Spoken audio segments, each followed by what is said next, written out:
Good evening, everyone, and welcome to the 83rd VACAPAF Convention Public Program. My name is Kevin Glover. I am the President and District 7 Director of the Virginia Association of Chapters of Alpha Phi Alpha Fraternity, Incorporated. Before we get into the reason why we are here this evening, I want to give a special shout out to other members of the Divine Nine that have joined us tonight for this very engaging conversation that we are about to have.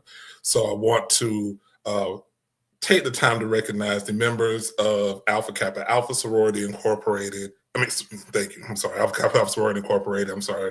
Got a little tongue twisted. Delta Sigma Theta Sorority Incorporated. Zeta Phi Beta Sorority Incorporated, Sigma Gamma Rho Sorority Incorporated, Kappa Alpha Psi Fraternity Incorporated, Omega Psi Phi Fraternity Incorporated, Phi Beta Sigma Fraternity Incorporated, Iota Phi Theta Fraternity Incorporated, and of course the Brothers of Alpha Phi Alpha Fraternity Incorporated, near and far. As I stated at the beginning, we are here to discuss where do we go from here as our public program theme. Here in the Commonwealth of Virginia, we've recently sworn in our first female governor in Virginia history, and we've also recently completed a very big round of special elections to fill various seats in the House of Delegates and in the state Senate down in Richmond, and our new administration with Governor Spanberger has taken shape, and they're starting to get to work and handle the business of the citizens of the Commonwealth of Virginia. But this is not where everything stops. Even though we are just in the month of January, we're already looking towards midterm elections that are coming up later this year and various special elections that may be occurring throughout the Commonwealth in the coming months. So we felt that it was appropriate to have this conversation tonight. Where are we going next? What will the next step look like? And we have assembled a great host of panelists to answer that very question and to have an engaging discussion about those topics to help us figure out what those next steps are and where we actually do need to go from here at this particular point in 2026 and beyond. So before we really jump into that, I want to take a step back and have the mayor of Newport News, Mayor Philip Jones, give us some greetings in his absence. Good evening. Thank you for joining the Public Policy Forum. I want to thank the Virginia Association of Chapters of Alpha Phi Alpha Fraternity for hosting this important conversation and for bringing together students, community leaders, advocates, and residents from across Virginia. Tonight's theme, where do we go from here, gives us a chance to reflect on the impact of recent elections in Virginia and what they mean as we move forward toward next congressional midterms. Elections shape policy direction, representation, and everyday life of our people and our communities. And understanding those changes help us stay informed and engaged. This forum also reminds us that participation doesn't end after we cast a ballot. It continues through advocacy, education, and the work we do together throughout the year. Thank you for being part of this discussion and for your commitment to strengthening our community. All right, and thank you, Mayor Jones, for those words. And like you said, the work does not stop after you cast your ballot, and that, again, is what we're here to discuss. And I want to thank all of you again for joining us this evening to taking that next step for advocacy within your respective communities with the Brothers of Alpha here in the Commonwealth of Virginia. I truly appreciate it. The brothers of this district also appreciate it, and I'm sure the members of your community will appreciate the work and the efforts that you will bring to them as a result of this conversation this evening. So without further ado, I would like to formally introduce the moderator of the discussion this evening, our fraternity brother Carlos Clanton, councilman from the city of Norfolk, Virginia. Brother Clanton, thank you so much. Thank you so much, Brother Glover, and welcome to everyone for this very informative conversation that we're going to have here. And on behalf of the, get myself moved over here into the main spot. And on behalf of the Virginia Association of Chapters of Alpha Phi Fraternity Incorporated, we want to thank you for joining us at tonight's Public Policy Forum. Where do we go from here? the impact of these recent elections of the Commonwealth and the road to the congressional midterms. We're grateful that you've chosen to spend your evening with us and what we believe will be a timely, important, and necessary conversation. And tonight's discussion is not about partisanship or personalities. It's about impact. It's about governance, and it's about what happens after this election headlines fade. Across Virginia and across the country, people are asking, where do we go? What's next? What do the recent elections really mean for my family? What happens now here in Richmond or in Washington, D.C.? And how can we stay engaged beyond Election Day? And this is this is a space that we intend to hold tonight.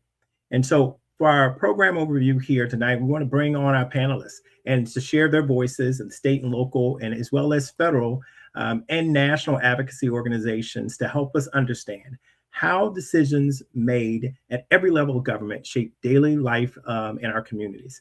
And this conversation is designed to be informative, accessible, and forward-looking. As well as tonight, we want to ensure that you have an opportunity to participate. So throughout the conversation, please include your questions or comments. If you like something that somebody said, you can put it in the comment section and we'll be sharing those throughout the evening. And we really look forward to having you all engage with us. So at this time, I want to be able to introduce our outstanding group of leaders who will be joining us. And so starting off, joining us from Governor Abigail Spanberger's administration is Secretary Tracy DeShazer. She's the Secretary of Administration who will bring insight into how policy moves from elections as well as into the real world execution across the Commonwealth of Virginia. And so we want to welcome Secretary DeShazer. Get you here. There we go. Welcome. Glad to have you. And next, we're going to bring from the General Assembly, who'll be joining us a little bit later this evening, but we'll be joined by State Delegates Alex Askew and Delegate Michael Fagans, who are also my fraternity brothers, who will help share perspective on what's moving right now in Richmond as it relates to the General Assembly and what the public can be watching closely as different bills and so forth move forward. But we'll also have a representative from the local government, Councilman Vernon Tillage, who's joining us. And he knows firsthand, like I do as a local council member, how state and federal decisions can show up in our neighborhood level. And so we're going to have his perspective here tonight. And so again, welcome Councilman Tillage. And from the National Council of Negro Women, Dr. Jayla Taylor, Director of Policy, we're bringing a policy lens grounded in economic security, education, health, equity, voting rights, and justice reform. And so we welcome you with us, Dr. Taylor.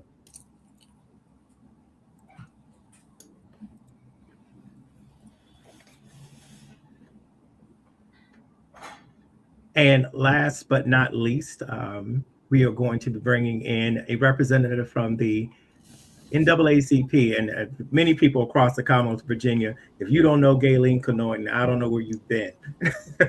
But representing the NAACP, who will discuss advocacy priorities across here in Virginia, and as well as some of the national policy statements for which the NAACP has shared. We have also, I saw him join in there. He'll let me know when he's ready.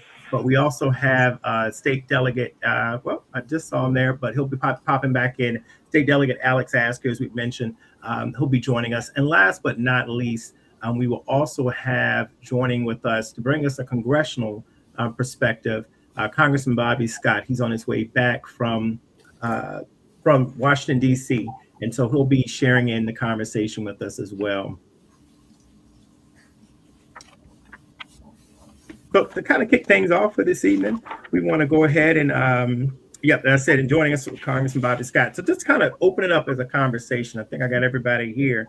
When we reflect on this most recent election in Virginia, what is the most single important takeaway the public should understand about where the Commonwealth is headed right now? Anybody want to start off with that one? I'll start with Secretary DeShazer. You're joining the new administration, and how about that? Absolutely. No, I'm happy to jump in. So first, thank you so much for having me this evening. So the men of Alpha Phi Alpha Fraternity Incorporated, Virginia Association of Chapters, and to my fellow panelists as well. It's always be good to be with friends, right? So the question is, where are we heading, right? Given the most recent election, first and foremost, it was historic. Right. So to have our first ever woman elected to serve as governor, as our 75th governor, to have the first Muslim woman, the first Muslim in the country to serve as our lieutenant governor, and now the first Black man in the Commonwealth of Virginia to serve as attorney general. And what that means, right? And so we say it's historic, but that means that we now have a government that looks like the Commonwealth of Virginia. And so that means something when it comes to actually forming and then implementing policies, because you have people elected to serve that, again, look like this Commonwealth, have an understanding of what Virginians, everyday Virginians, are experiencing. And so we hope, especially with the governor's vision around an affordable Virginia, right? One that's more affordable. We hope that that's a vision and one that resonates with people and certainly gets us to a better place. I think at the end of the day, people are hurting. Right. I think it's been difficult. We see the cost of housing rising, the cost of healthcare, and then overall daily living expenses. And so especially things like grocery, right? We all have to go to the grocery store at some time, and we have seen it for our own eyes. And so this is what we know. We know that people simply want to be able to make a living and to take care of their families. So this most recent election has direct impact and implications for people being able to do just that. Right. Thank you so much. Would anyone else like to Yeah, join? Yes, I can jump in. Thank you. And I want to echo Secretary DeJejour's remarks in terms of greetings. Thank you for having me on as well. You know, this election, as I always say, we now have an official DEIA executive officers. And that's something to be very proud of, because this administration in Washington, D.C. has been trying to degrade equity, DEIA, all the way. And why this election was so important is because I started saying this in January after the swearing in of President Trump. It bothers me to say his name, but anyway, I said that the people that voted for him they thought they were going to be on a different list, and then they woke up and realized they're on the same list as us. They were losing their jobs. Their money's coming out of their pockets, and they realized that they're not on a different list. So this election was so special because we talked to people who were in that space, and we talked about our families, and we talked about our jobs. We all had same experiences. And this election was so important because we voted together, no matter what your party was. It was like a perfect storm. What was happening in the White House, it was trickling down to the voters, to the grassroots folk. It was a perfect storm because people were angry and they wanted change. And they saw that this was not about them. This was about the president and whatever his agenda is. It was not about the people. And so we all voted together and came out. Black people came out in 92%. The NAACP, National NAACP, had spent money into Virginia, resources into Virginia, and our main goal was to turn out 188,000 Black voters. And they came out. The young people came out in record numbers. You know, I was so proud of our young folks, you know, and, you know, now we have a voting precinct on Hampton University's campus, my alma mater. I'm so happy about that. And we're trying to get that all over all of our campuses now. We're working on it and here in Norfolk. You are, and I know that. We charge our college division to do that. But let me just say this. As Secretary DeJejour said, this was about us. It was about our families. All we're trying to do is this: feed our families, have good health care. You know, we want to have a good job, and we want opportunities for a better life. And oh, by the way, protect our vote. That's all we want. And This administration is trying to dilute all of that. And that's why this election was special. Thank you. Dr. Taylor, would you like to add? Sure. So first of all, thank you for inviting me to the panel. I really appreciate it. We have a partnership with Alpha Phi Alpha. So thank you all so much for just being really committed to this work. And so what we noticed that during this election is that Virginians, they were really tired of politics that treated families like talking points, like my sisters just talked about. And so we believe they voted for leadership that could really govern through different affordability pressure, especially what's going on now, school and healthcare access, real accountability. And so not to just add too much, but in the grand scheme of things, to me, the headline wasn't just who won. I believe the headline was whose pain finally got taken seriously. And I think that's what Virginians, they showed up and they showed out. And like this, our sister just said, the young people, they were so involved. We had the different sections from NCNW, the different chapters from Alpha Phi Alpha just get together to work on these type of issues and voting and making sure people are informed. And so I think Virginians just really showed up, and they showed, all the other states too, like what is possible. Definitely. I'm going to ask from a local perspective, and as well as Councilman Tillage from a younger perspective. You're young, elected on council there. What would you like to share? You're on mute. Do that Zoom thing. We still can't hear you.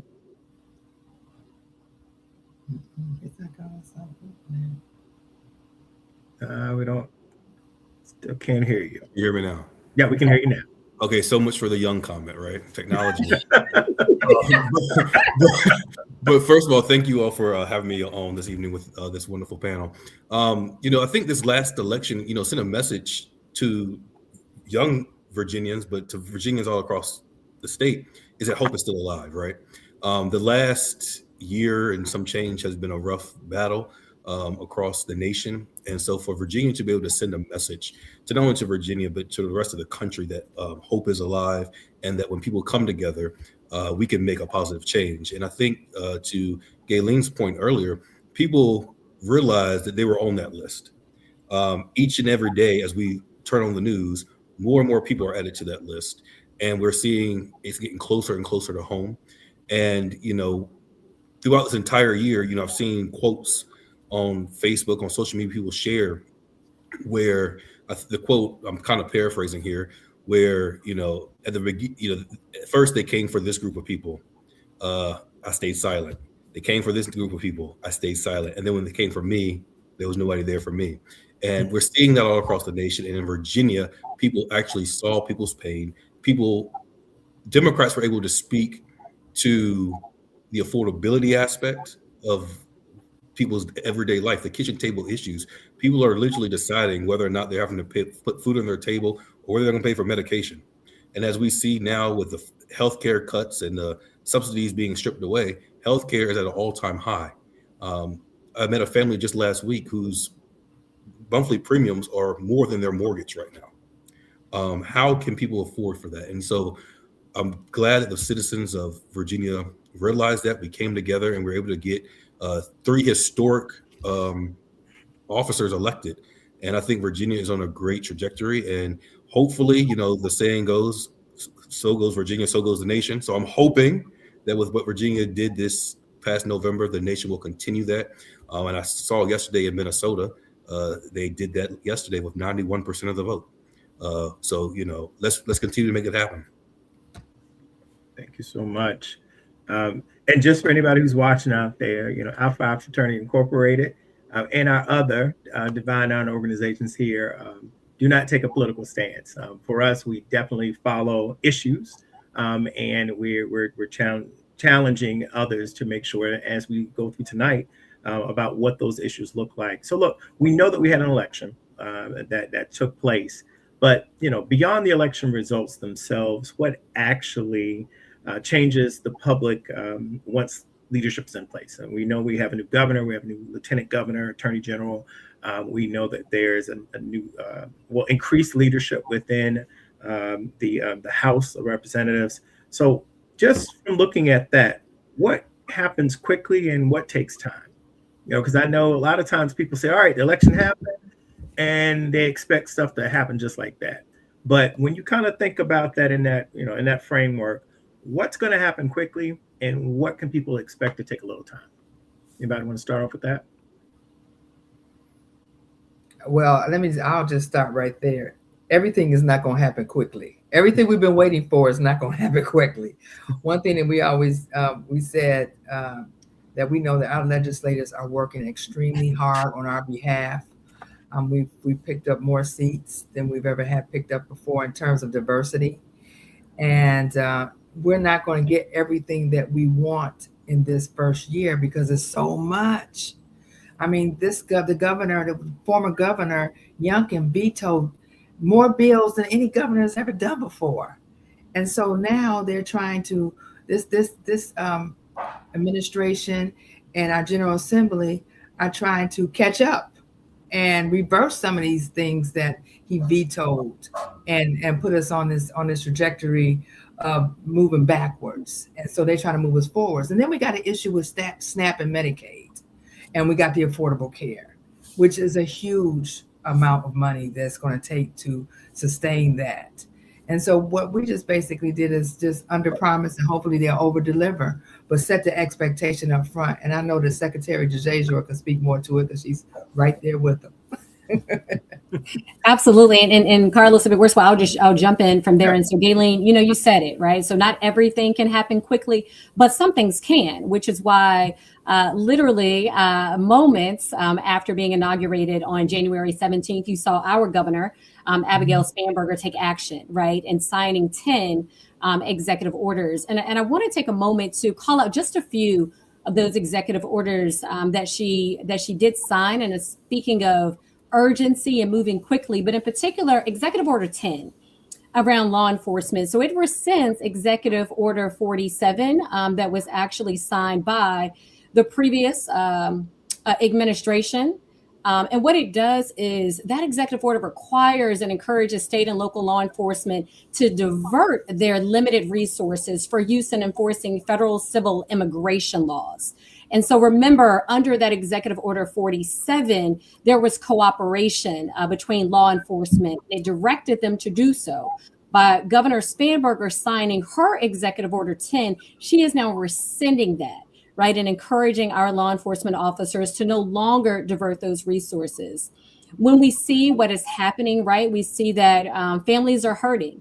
Right. And when we say families, we're not speaking specific to any one family. We're talking about all of our families and all of our neighbors. And so while everything can't happen quickly, some things can. And everything that we can move as quickly as we can, we will absolutely do that, but always with intention. So I wanted to make sure I called out that particular executive order. And just let me chime in real quick. The General Assembly passed 4 major constitutional amendments. And one of them is the voting rights for automatic restoration of rights. Virginia was the last, I know we're a Commonwealth, but I'm gonna say state for the sake of it, the last state to have any measures of restoration of rights, automatic restoration of rights. Even some of your redder states got something. It may not be better, but it may not be good, but they got something. So they passed that constitutional amendment, and now it's going to be a referendum on the November ballot, along with women's reproductive rights. That's gonna be on the ballot in November, and then you have the marriage equality amendment, which will be on the referendum in November. But then we have redistricting. And that's going to come up in April. I know you see lawsuits and everything, but we know what's going to happen with that because we got the Senate, House, and Senate Democrats has put a appeal in on that particular one. So that passed as well too. So it's a lot that's happening, right? And good things that are happening, and a ton of bills have been passed too. So we're excited about what we're seeing. And that's really important when you think about who's in control. and why every election is important. And it's funny because I think we've heard it like, every year it's like, oh, this is the most important election. And in Virginia, it's like literally we have an election every November, but everything is important. I mean, this November election coming up won't just be midterms and congressional seats, but you've got school board and city council, and there's a lot of those different roles and positions that are in there. But I do want to, for the opportunity, if Dr. Taylor or Councilman Tillage wanted to also add anything, there's an opportunity to do that now. Yeah, I will say that a lot of people think that once they vote, it fixes everything, right? But it's a process, and it takes a while to get out of things, and it takes a while to reverse things. But to the Secretary's point, things that can be done quickly will be done quickly, and that's on the local level as well.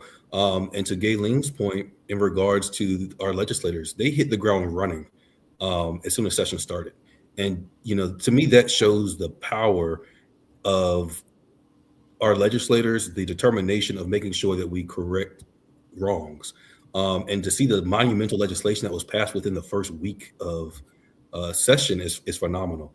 And so I just want to encourage people to continue to get involved, send letters to your legislators, let them know where you stand on policies, whether you support them or oppose them, because our legislators have this power right now.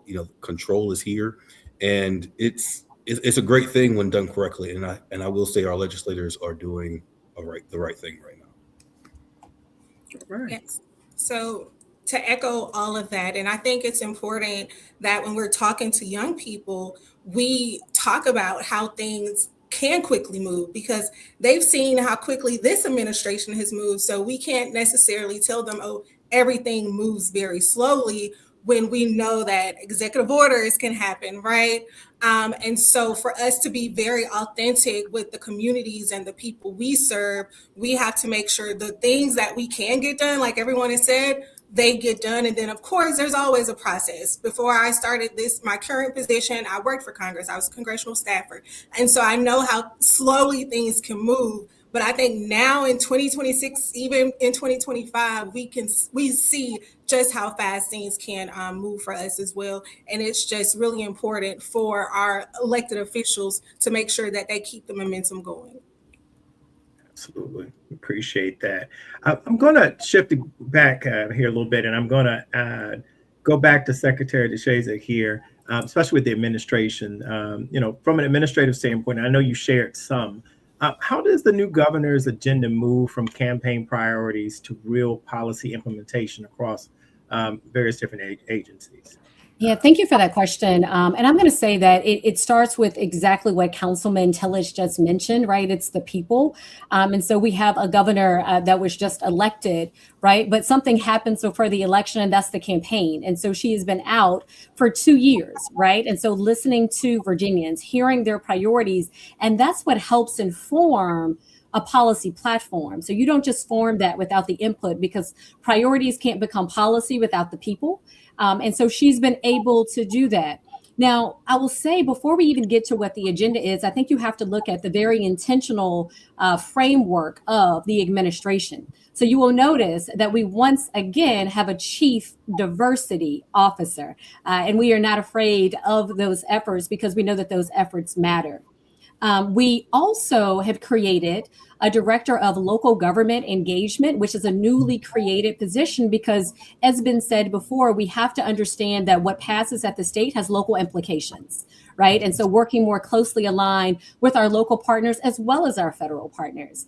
And then finally, we have an additional role that's been created. That's our director of strategic engagement, because it's one thing to campaign and then be elected, but how do we ensure that we are actually held accountable? How do we ensure that we continue to implement policies that are the policies that the people, right, the residents of the Commonwealth of Virginia want to see us implement? And so some key roles in how we've actually established the administration. And then now for the agenda. Again, it centers on affordability, because at the end of the day, we simply, as Gayleen has said, want to take care of our families.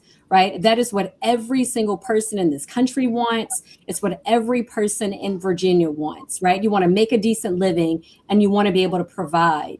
And so the very first executive order of the 10 that the governor has signed focuses on really ensuring that our state agencies start by setting the example and leading the work. So our agencies have been charged with finding ways in which they can make Virginia more affordable. So when you look at the agencies that I oversee, for example, looking at our Department of Human Resource Management, so that means considering how are we supporting our state employees, right? Are our employee benefits actually aligned in a way that will support those employees, guess what, who are also our neighbors? When you look at our health and human resource agencies, looking at healthcare, right, and looking at the cost of prescription drugs, when you look at our Secretariat of Commerce and Trade and looking at housing and trying to increase the supply and make it more affordable more broadly, and we mean across the entire spectrum from deeply affordable as well, which is often left behind. The next few executive orders, and I'm not going to call out all of them, but I do think that a couple are particularly relevant to this conversation around moving from priorities to policy, again, centering on affordability. We're going to be forming an interagency health financing task force, again, looking at ways in which we can really, number one, maximize federal funding, reduce duplicative spending, strengthen our longstanding healthcare infrastructure. And again, coming back to how do we reduce that cost? This is what we know. On any given day, any person can suffer a medical emergency, and that one incident, right, that one visit to the hospital or the emergency room can set them back financially. And that has implications for the rest of their lives. And so, again, it starts with the people and the people having the opportunity, right, in the space to hold us accountable. Absolutely. Following up with that, so how does the executive branch work? I mean, because I know you've mentioned executive orders, but you've got the House of Delegates, both the House and the Senate of Virginia. How does that work, and what does that look like working with the General Assembly during this session? How does the administration ensure that their policies are being implemented equitably across different regions of the Commonwealth, and especially making sure that things that you want to get done are also being seen throughout the General Assembly? I think that's a really important question, and I think it gets to a little bit of behind the scenes. What does it actually look like?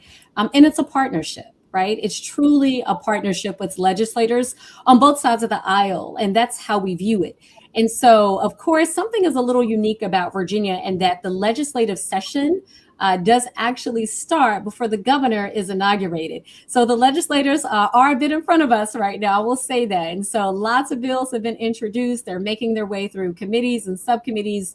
And then ultimately, some are making it onto the floor then for further consideration. But throughout the entire process, it is a partnership. And so the ways in which very practically we work together, of course, as bills are introduced by our legislators, they're then typically assigned to or designated to a particular policy focus area.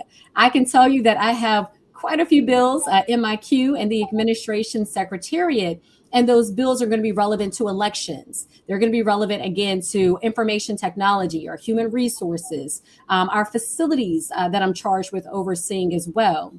From there, it's a back and forth dialogue. And so we may have questions on a particular bill, maybe not necessarily taking a position, but we want to understand the mechanics. And the question that I often ask legislators is a simple one. What are you seeking to solve for? And then in the executive side, let me work with my agencies to see how we can get there, right? And then ultimately always asking the question of, is this going to allow us to enhance service delivery to our state government employees in my case, but ultimately the residents of the Commonwealth of Virginia? Absolutely. Appreciate that. I was going to jump to the state level, but I got a message from Delegate Alex to ask you.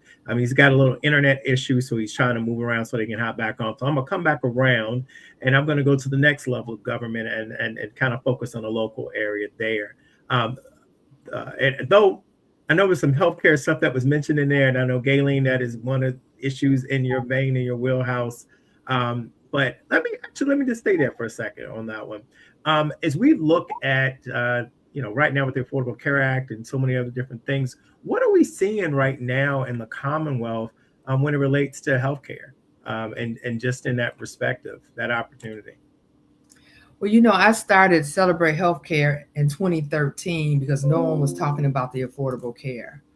And I knew that if we didn't do anything on the ground, on the grassroots level, that it would it would be repealed and go away.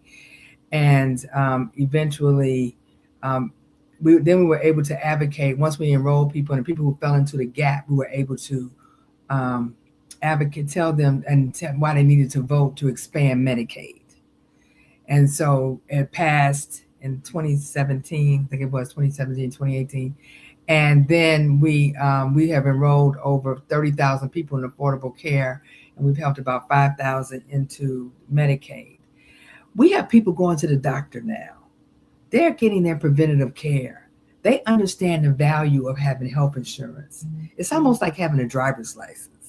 You have a driver's license, you have your health insurance. I've seen young people saying that now. And what's happened with HR 1, that big bad bill, because I'm going to say it, it has rolled back a lot. The premiums are much higher, and as Secretary DeJager said, people are trying to decide whether they want to get their prescription or put food on the table. However, when the governor had her joint address, one thing she did say is that they're going to try and put in place some kind of assistance for subsidies for people who need it. You know, and that's why we vote to have leaders that know how to help us so we can have the things that we need to survive. In this space with healthcare right now, and let's talk about Medicaid and SNAP, there's some major changes. You know, and SNAP, the paperwork in SNAP and Medicaid, it is beyond belief. I have been educating leaders, grassroots, doing town halls, and educating people on what this means. I mean, once as SNAP, a person could be on there until they were 18 years old and not have any work requirements. And now it's 14 years old and the parents have to work. Mm-hmm. You know, a person who was on SNAP was going to 55 years, could work up. I mean, would have to have some form of working of looking for a job up until they were 55. Now it's 65. Yeah. And we won't even talk about the veterans and the homeless and all of that. And then when Medicaid kicks in 2027, next year in January 1, Medicaid recipients are going to have to apply twice a year, recertified twice a year. So how are we going to help these people with their paperwork? And so those are some of the things that we're bringing groups together, nonprofits together, because we got to help them with their work requirements, how to do the paperwork, and also make sure they get it in on time. Because when you see things like this on the news, you might think it doesn't apply to you, but it does. If families start losing SNAP, then public schools will start losing free and reduced lunch.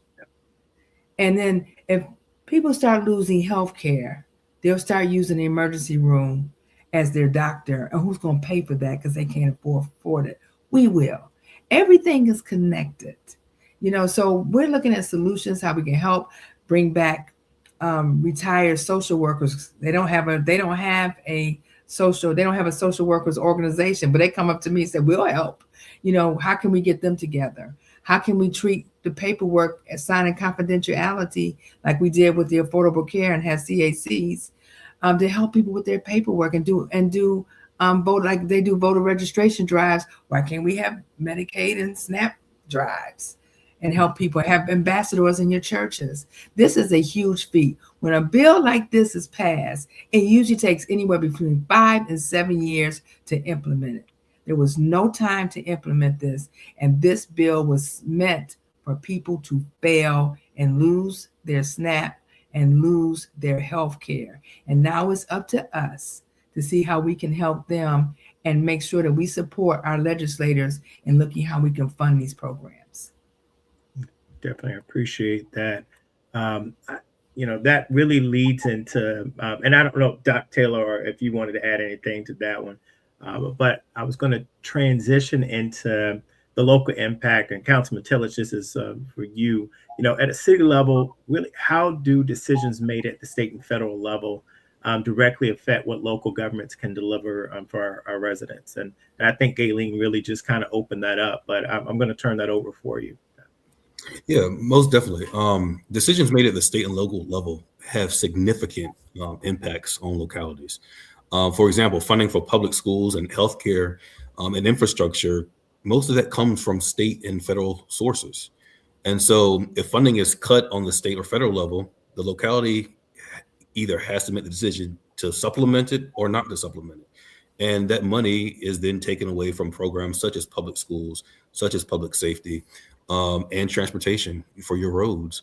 And so state laws can dictate local zoning and housing regulations. And as we know, we're facing a housing crisis right now.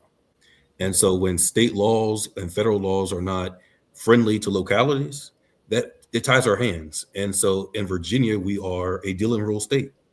And what that means is we basically have to seek permission from the Virginia General Assembly to do certain things that they have not already granted us to do.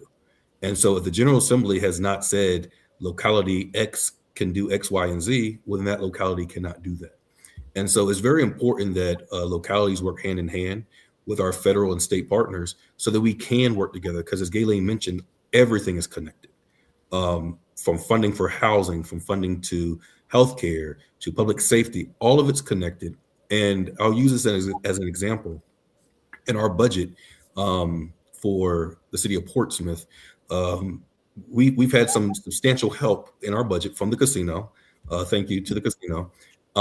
However, if that funding was not there, a lot of things we would have probably lost over the last year due to some grant funding that was cut on the federal level.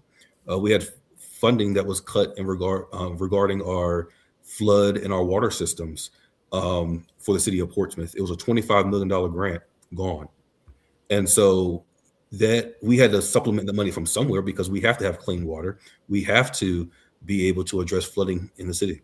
So, being able to work with our legislators in DC, working with our legislators in Richmond is very important. And I think that, we pride ourselves in being able to work with our legislators to get those things done. But a lot of times people don't realize that the state can sometimes tie the hands of localities. And there are these things called unfunded mandates. And Councilman Clanton, I'm sure you're very familiar with those. And those are basically rules and policies that are set forth by the state or federal government that they say a locality must do X, Y, and Z, but they don't provide the funding to do it. That makes things extremely hard. And so the impact that goes on the federal and state level has a huge impact on localities. Definitely. And I appreciate you pointing those out, but, let me, as a follow-up. So, how do local elections like city council decisions matter so much? I mean, even when we've heard national politics dominate headlines, everything, you all hear it all the time. I'm voting for the president. I'm going to be participating in that one. But then when it comes around for school board, sheriff, Commonwealth attorney, you hardly get people to show out or show up. So why do those elections, really matter in the decisions that impact people's lives? Most definitely. Local elections, everything is local. And I try to explain that to people. The things that affect you most happen in City Hall. They don't happen in Richmond. They don't happen in DC. They happen in City Hall. And I know when I ran for city council a couple of years ago, there were so many people that I ran into during early voting that did not know who their city council members were. They did not know how many seats were open to vote for. And they were just there to vote for the top of the ticket. And it was very heartbreaking to hear that, because I'm like, well, do you understand who sets your real estate tax rate? Do you understand who is in charge of making sure your roads are taken care of? Public safety is there, your public schools. But a lot of people, but that comes back to us as leaders educating our community and being accessible to our community. And your local officials are really the most accessible elected officials that you have. We're right here in your city. We don't have all the tape with having the staff and all that. We have our city clerk office and stuff like that. But we're easy to reach out to, easy to have the conversation with. And so I try to get people to understand politics is local. It happens in that city hall. It happens at your school board meetings. So please get to know your city council people, your school board members. because at the end of the day, we're also serving as your advocate on the state and federal level as well. And we're working on your behalf nonstop. So please get to know us. We want to get to know you, and I'm sure you all want, better results, and better results come with communication and getting to know each other. Appreciate that so much, Councilman Tillich. So look, I want to change and turn to another topic that's very important. We've got two representatives here from very historic organizations. I want to talk about advocacy and equity, and really turning to why that's important for organizations like the NAACP and the National Council of Negro Women to clearly define legislative priorities during an active legislative session. I'm going to kick it off with Galen. The NAACP is taking a position on opposing the expansion of data centers in Virginia. Can you explain the concerns behind that position and what communities should understand about that the long-term impacts, and also how we can balance the economic development with environmental justice and community voice? I don't think that it's so much as opposing data centers. To make that is better to say that we want to make sure that they're in the right place and not affecting our communities and our neighborhoods, and that everything is centered around data centers is going to either help the community and help the Commonwealth as a whole, but it's done in the right way. It's the data centers that I know that the Virginia State Conference has had issues with, and our environmental justice chair, Karen Campbell, is where these data centers are being placed. And we know that in Chesterfield and a couple other areas, it's want to be put near historic neighborhoods. And we know that when big organizations like this are in our neighborhoods, it also it's an environmental issue. And it becomes like pollution into your neighborhoods and all of that. And so we want to make sure that if we're going to have data centers, that they're in the right place, and making sure that Black people have equity in a data center where they can have their jobs and have leadership in there as well. I mean, it's no different than marijuana. We don't support smoking it. But if it's going to be there, or taking gummies, but if it's going to be there, we want to make sure that Black businesses have an opportunity to have a piece of the pie. So it's also an economic empowerment piece, as long as an environmental justice piece with the data centers. We appreciate that. Definitely for clarifying that, and for those who be interested in it, because I think a lot of times things happen and there's a lot happening around people, but people are not engaged. Sometimes we get really kind of stuck in what's happening day to day, and there's stuff happening all around us until it's too late. But there's organizations like the NAACP and so many others who are out there advocating and educating the community. And in some other states, Texas and Kentucky, they have some major issues that are there that we don't really have in Virginia to that degree. But we have to have our voices up there to make sure the guardrails are there to protect the community and make sure that our people have equity and a piece of the pie in these types of businesses. Absolutely. And jobs. And jobs, definitely. So I'm going to turn to Dr. Taylor. From a policy perspective, how do these issues kind of intersect with economic security, health equity, and outcomes for Black women and families? Which I know is a major focal point for the National Council of Negro Women. Sure. So first of all, thank you for this question. This is something that we obviously really care about for Black women. Of course, it impacts Black families. But like Sister Galen was saying earlier, these things that are impacting healthcare, for instance, Medicaid, a lot of Black women, a lot of Black families, they depend on these things. They depend on a lot of the funding that, people are trying to cut, that they have cut. And so with the National Council of Negro Women, what we have been doing is advocating and making sure that we are having our sections, talk to their legislators to let them know like how this is just impacting. It's not I'm not a number. We're trying to get the stories. We're getting their lived experiences to know what is really going on with the communities. And so, in addition to us, doing advocacy work and also trying to impact legislation, whether it's, like I said, making sure that it's going to be beneficial to Black women, we also have programs called Project Rise that is helping Black women get jobs. We know that, out of all the groups in the United States, Black women were impacted the most when it comes to job security. And so we wanted to make sure that we're doing things on the Hill. We had an unequal pay day on the Hill. We had a briefing with Congresswoman Alma Adams, and we talked about, the things that are impacting Black women. But honestly, it's also, there was a research article and it came out, and I can't remember who published it, but it said that the things that happen to Black women will eventually happen to everyone else. So even if you aren't concerned with what's going on with Black women, it's a sign of those things that are going to come to pass to you. And so that's why we've been so thankful with this partnership with Alpha Phi Alpha, because Alpha Phi Alpha understands that, this is not a Black woman issue or a Black man issue. This is a Black community issue. This is American people issues. And so that is why it's important for us to educate our sections, educate our members, educate the community, because even going back to your question earlier about talking about local elections and local policy, the things that we can't get past at a federal level, we've been able to move some of those things in the state level and local levels. And so making sure as leaders, we are really focused on this voter education piece. And I think it was the councilman that talked about it, but we have to do a better job with making sure that people are educated about what happens. When I was working for Congress, people were calling the Congresswoman about their roads, right?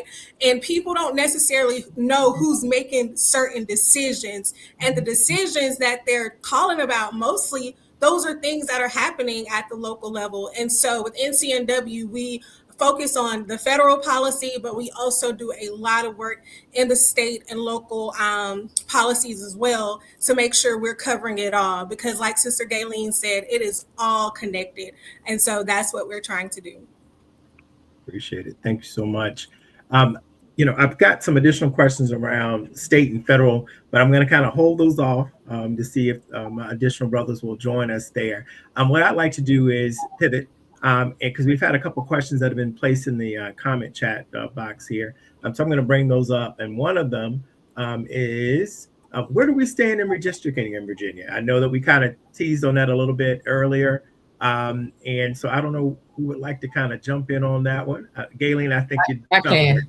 Yeah, I can. This is definitely my wheelhouse. I'm doing road shows right now, going around trying to talk to everybody about redistricting. Where we are in redistricting, it was passed in the General Assembly, and it's going to be a referendum. I know there's a lawsuit in place, and then there's an appeal in place.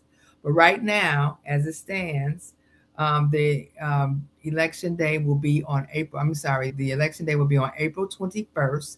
It will be the only thing on the ballot, and early vote starts on March the 6th.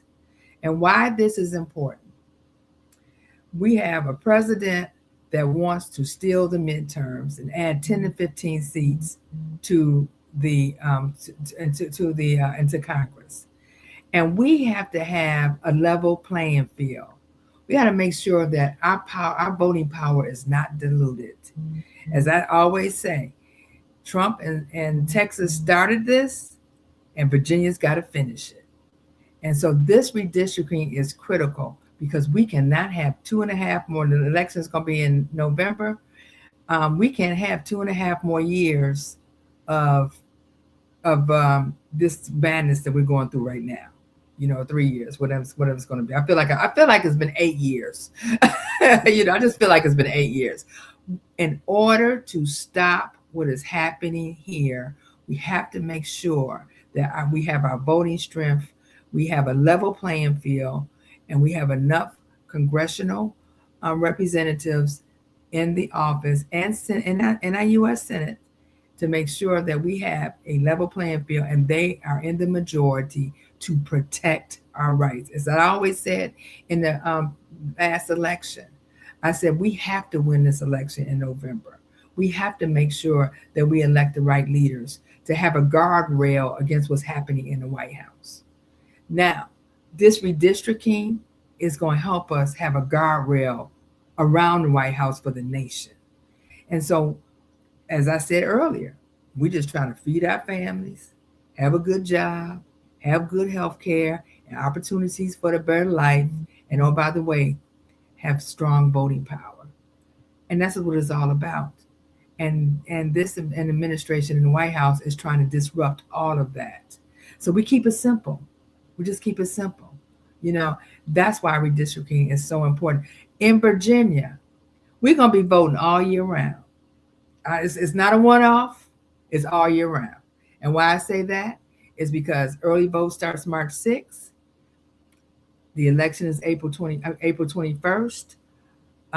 Primary is supposed to be in June, but we realize the referendum passes, then you have the maps, things going to change, and therefore potentially, and let me put that in quotes, a primary could be in August. And if that happens, that means early vote starts in July. And then you have November 3rd is a general election, and early vote starts in the middle of September. We have to put it in our heads this way that we're going to be voting all year round. But guess what?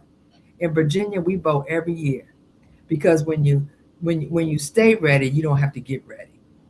And so that's what we have to do. We have to make sure that we let everyone know that this redistricting, we have to turn it out in record numbers because it's going to be our springboard to win in November. I'm on a DNC too. And I was in California right before Christmas. And the leaders there told me that people were energized. No matter what party it was, they came out in record numbers, never came out before, and they made sure that they supported and voted for Prop 50. And it passed. I mean, it just passed in record numbers too. So we have to do this in Virginia, and everyone has to understand we have a nonpartisan campaign that's called Virginians for Fair Elections. You're going to see literature. You're going to start seeing everything around that. Virginians for Fair Election. It's nonpartisan. Got literature is out there. You can put it in churches. However, the opposition has Virginians for Fair Maps. So if maps is at the end of it, that's not what we support. We're supporting the one that the campaign that has elections at the end of it. And so we have to be very clear about why redistricting is important. And we know that the naysayers are going to try and turn us around, but we ain't going to be turned around. We got to be very clear that we have to have this redistricting. We have to have a level playing field, and we have to have guardrails around the White House. And the only way we're going to do it is by passing this redistricting and then turning out in record numbers to vote in November. Absolutely. And Yeah. Carlos, if I can I add just one additional item? And so Galen, thank you for the overview of where things stand. Certainly right now with the legislature, right? So with the Virginia General Assembly, from an administration standpoint, right? So a part of my role is in overseeing our Virginia Department of Elections. So know that as efforts do continue to evolve and move forward potentially, then the Virginia Department of Elections stands ready. So you will also receive communications from the Virginia Department of Elections. You'll see there'll be voter outreach and education. And so remember, you can always visit elections.virginia.gov.gov for information as, again, efforts continue to evolve. Because, again, it's going to be important, again, from where I sit, that our voters are informed, right? And so they understand many of those tentative dates that have been shared. And so that'll be very, very important to ensure that if any dates are changed or evolved, that, again, our voters know when they're going to the polls, why they're going to the polls, right? And then what is actually on the ballot. So again, thank you, Galen. There's certainly a lot of advocacy around the efforts, and you heard some of that.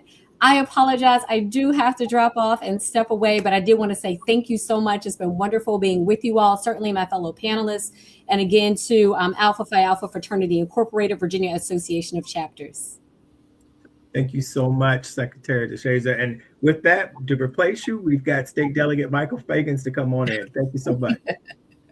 Perfect timing, brother. Hey, good evening, everyone. Brother Delegate Michael Fagans, probably representing House District 97 in Virginia Beach. I've had a great day on our session today. Day started at 6:30 today, ending just right now. So just want to make sure to hop on. So I represent Virginia Beach. I'm coming into my second session. I was elected in 2023. Most of my focus has been focused really on the priorities of my district. I'm originally from Virginia Beach, served in the military for 20 years, came back home, ran for office, and served in the Air Force. And a lot of our legislation is really focused on not just affordability this year, but supporting veterans, supporting our military families. A special appreciation for getting great pieces of legislation focused on small business, flooding, making sure that we're supporting not just our small businesses on the business side, but procurement. And I serve right now as the vice chair of the Minority Business Commission for the Commonwealth. I will soon be chair this fall. This summer. I serve on the Labor and Commerce, Transportation, and Public Safety committees, carrying about 25 pieces of legislation right now. So we're extremely busy. It's an incredible time. Of course, looking forward to Alpha Day on the Capitol Square next week. And there's so much going on right now, especially with our constitutional amendments, with the new administration and really a focus on making sure that we're pushing the message outside of just the four walls in our office. And our office does a lot of work in just making sure that constituents understand not just on the legislation that's going on, but really getting out there in the community. Quarterly, we have healthcare community events, making sure that constituents not only see our office, but are able to get services. And so we have a quarterly mammogram bus that allows for women to get 3D mammograms in their communities, have community partners come out there and get signed up for different types of services. And so proud to be able to represent here. We have, we're I think we're on our third week now of this session, and we've already passed our first few bills on focus on offshore wind and additionally providing resources for our surviving spouses that have a spouse that died in the line of duty that served in the military. Thank you for that, Brother Fagans. Let me ask you this question. Is there a bill that you can think of that's moving through the General Assembly in Richmond right now that hasn't gotten a whole lot of public attention, but could have long-term consequences or for the community? Yeah, there's a lot. I mean, right now, I think if you look at our bill numbers, it's about 1,500 bills just on the House side.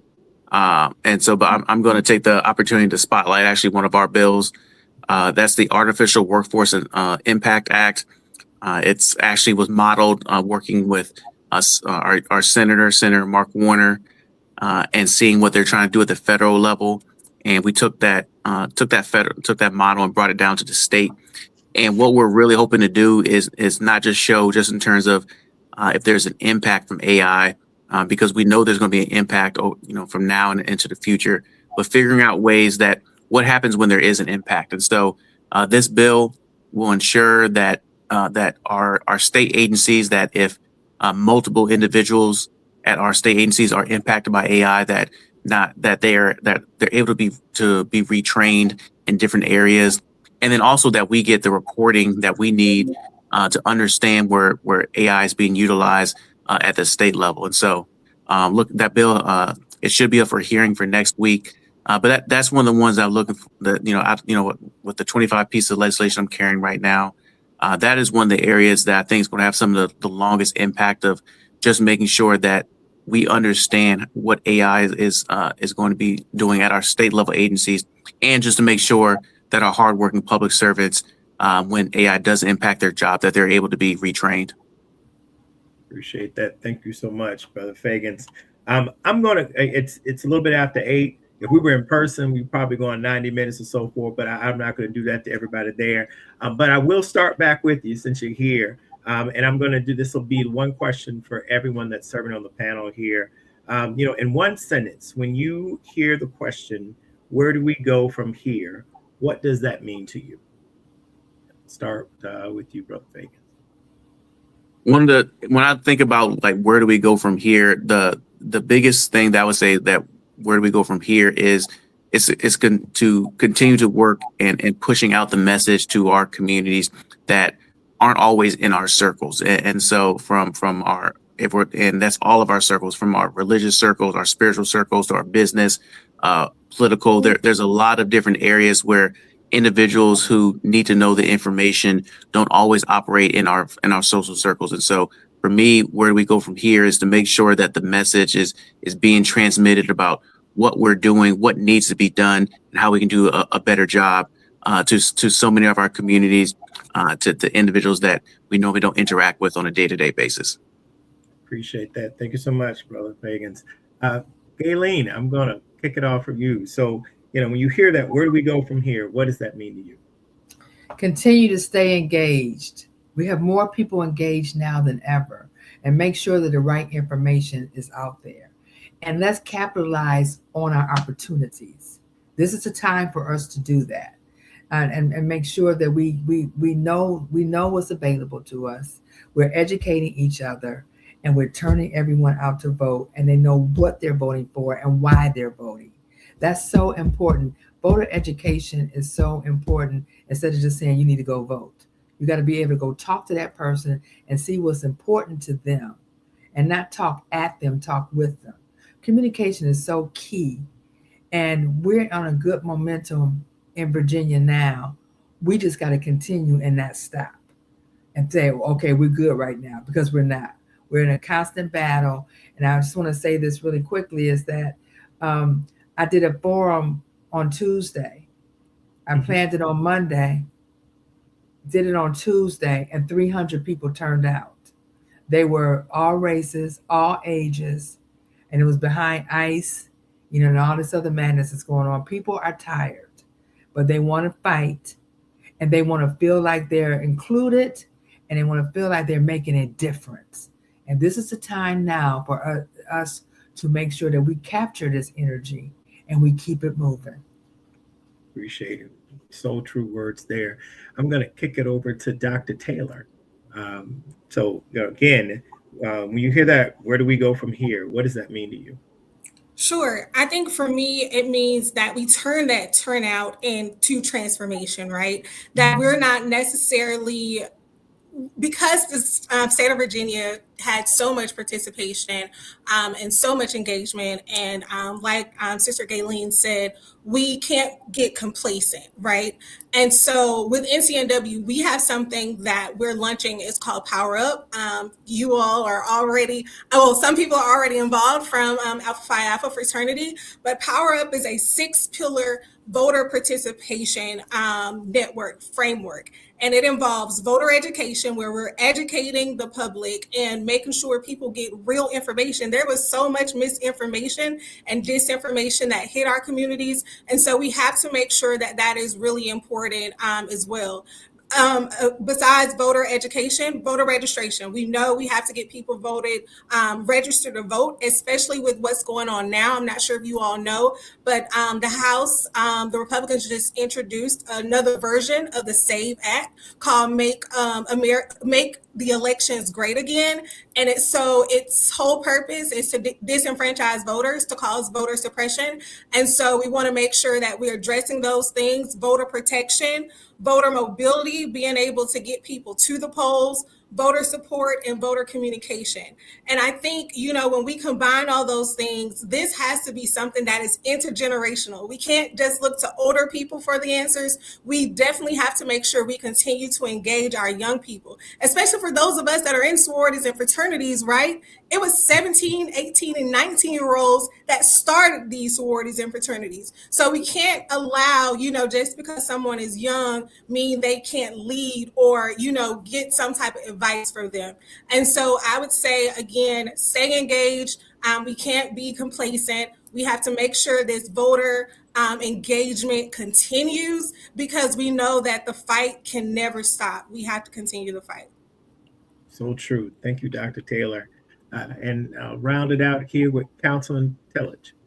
Yeah, so the echo from Gayleen and Dr. Taylor, staying engaged is the key.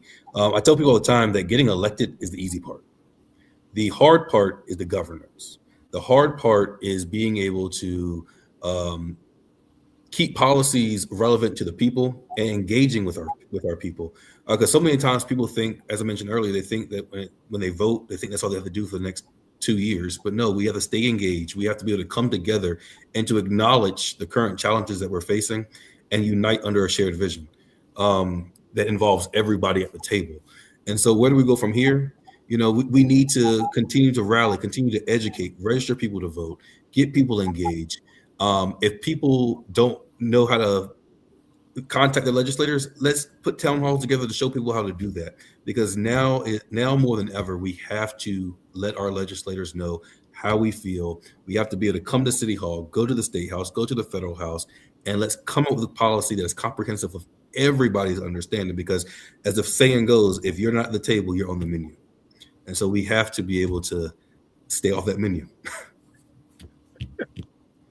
I appreciate that. I'm going to bring in Brother Glover here with us, but I just wanted to just kind of sum up here and remind individuals, that I want to thank each one of our panelists for sharing your insight, your experience, and your leadership, and to thank everyone who joined us tonight. If there's one takeaway from the conversation, and I know there was a multitude of different topics that were being placed in the chat there, but just know that we're going to continue this conversation. This is just a start. We know that this was our public comment, public program for our conference, but there's one of the things that we want to do is to engage the community and to bring thought leaders like you've heard tonight here who can break things down that you understand. And just know that democracy does not end on election day. Engagement is not a pause between election cycles, and that our accountability is our strongest when communities stay informed, organized, and involved. And our charge moving forward really is simple. Stay informed, stay engaged, and stay committed to shaping the future of our communities. And so with that, I'll turn things over for closeout to our Brother District Director. Thank you, Brother Clanton. And I want to thank all of the panelists this evening for this very engaging conversation. The big thing that I've heard from this that I think we should all take away from everything that was discussed tonight is all of these changes are not things that will happen overnight. These are things that will take time. They'll continue to take time. But I think the overarching theme of all of this is we still have a duty and a responsibility to educate our communities. We've heard that time and time again where we have individuals in our communities that do not know who their city councilmen are. We have folks calling the halls of Congress to handle local related issues. Decisions that are made at the state level and at the local level have the most impact on all of us and our respective communities. And I've stated this before, that we have to continue to be the voice for the voiceless, but we also need to continue to educate them on how to properly advocate for themselves and to let them know what is coming down the pipeline. Because by the time they hear about it in the news or in their newspapers, the decision has already been made and changes are already starting to occur. So we need to continue to stay in front of these different issues to make sure that we properly advocate not only to our representatives, but to our communities about things that will directly impact them. So that way they can be aware, they can make those informed decisions when they go to the ballot box, and they can continue to participate in this very fragile thing we call democracy that is constantly and continuously being attacked. We've been discussing for years about the Voter Rights Act that is making its way through the General Assembly and hopefully to a referendum in the very near future to give formerly convicted felons their right to vote, their rights to vote back automatically, and not only by the stroke of a pen by a particular individual within the Commonwealth of Virginia. This is what we stand for. This is what the civil rights movement was about. This is what all of our organizations were founded upon. And I'm proud to hear that we still have individuals carrying that torch into 2026 and beyond. So, ladies and gentlemen, again, I'd like to thank you all for your time this evening and actively participating and engaging with the brothers in Virginia and our 83rd VACPAV public program. We look forward to continuing to stand with you side by side and to continue to be a partner in advocacy in the changes to come, not only in the Commonwealth of Virginia, but in these United States of America, because we are the difference. We are the voice, and we need to continue to be that. So thank you all for a wonderful program. Thank you, panelists. Thank you to my great moderator, and have a good evening and stay safe out there, everyone. Thank you.